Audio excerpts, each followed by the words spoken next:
බිරියානි හදමු. මේ සඳහා අවශ්‍ය සියලුම ඉන්ග්‍රීඩියන්ට්ස් ඩෙස්ක්‍රිප්ෂන් බොක්ස් එකේ බලන්න. ලොකු ලුණු ගෙඩි 2-3ක් කජු ටිකක් ඩීප් ෆ්‍රයි කරගන්න.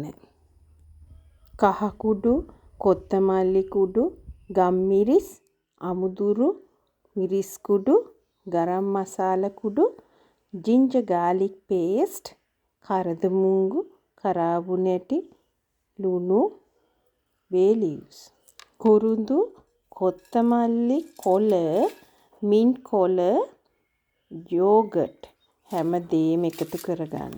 දැන් මේ ටික කලවම් කරගන්න. මෙතන මස් කිලෝ 1.5ක් තියෙනවා. ඒකට මම තෙල් කෝප්ප භාගයක් කලවම් කරා. මිශ්‍රණය අඩුම තරමින් පැය 6ක්වත් ෆ්‍රිජ් එකේ තියලා ගන්න. වැදගත් ලුණු ටිකක් එකතු කර චිකන් මිශ්‍රණය උයන්න ගන්න. හොඳින් කලවම් කරමින් උයා ගන්න.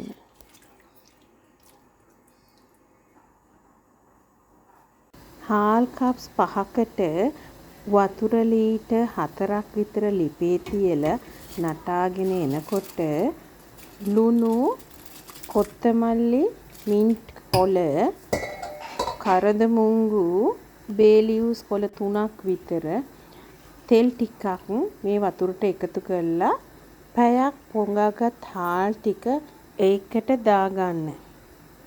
මේ වෙද්දී මස් එක 90ක් විතර කුක් වෙලා තියෙන්න ඕන. ඒ වගේම මේ බත් එක විනාඩි 3-4ක් යද්දී 70ක් විතර ඉදෙනවා. දැන් චිකන් එක නම් හරි වගේ. මේ වෙලාවේදී චිකන් වලට ලුණු ඇතිදත් බලන්න.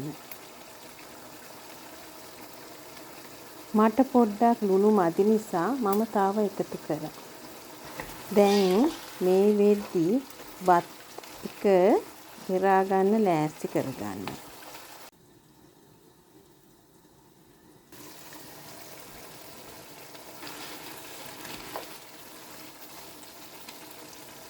දැන් බත් මේ විදියට ලේයර් කරගන්න.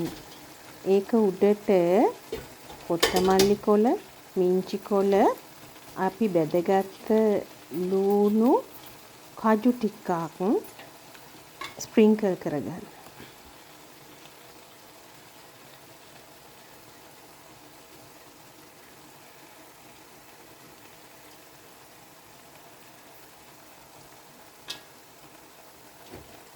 දැන් ආයෙත් ඉතිරි බත් ටික උඩින් ලේයර් කරගන්න. අර විදියටම ආයෙත් මින්ට්, කොත්තමල්ලි කොළ, වැදගත් ලුණු, කජු උඩින් ඉහගන්න.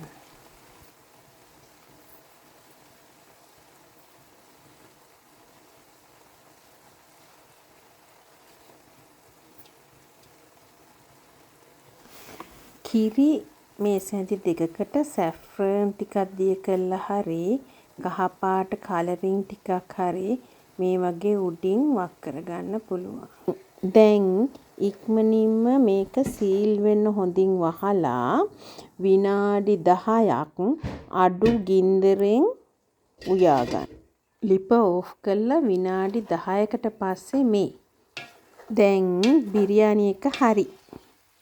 දැන් අපි බෙදමු ප්ලේට් එකකට.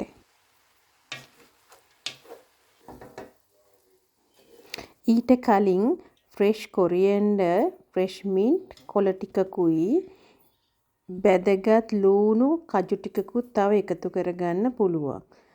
ෆ්‍රෙෂ් කොරියන්ඩර් මින්ට් වැඩි වුණ තරමට බත් එක හරිම රසයි.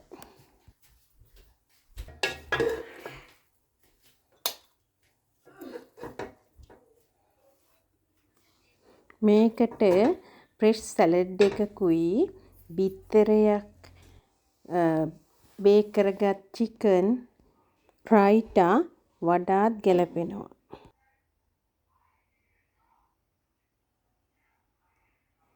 ආයෙත් දවසක හමු වෙමු. සුබ දවසක්.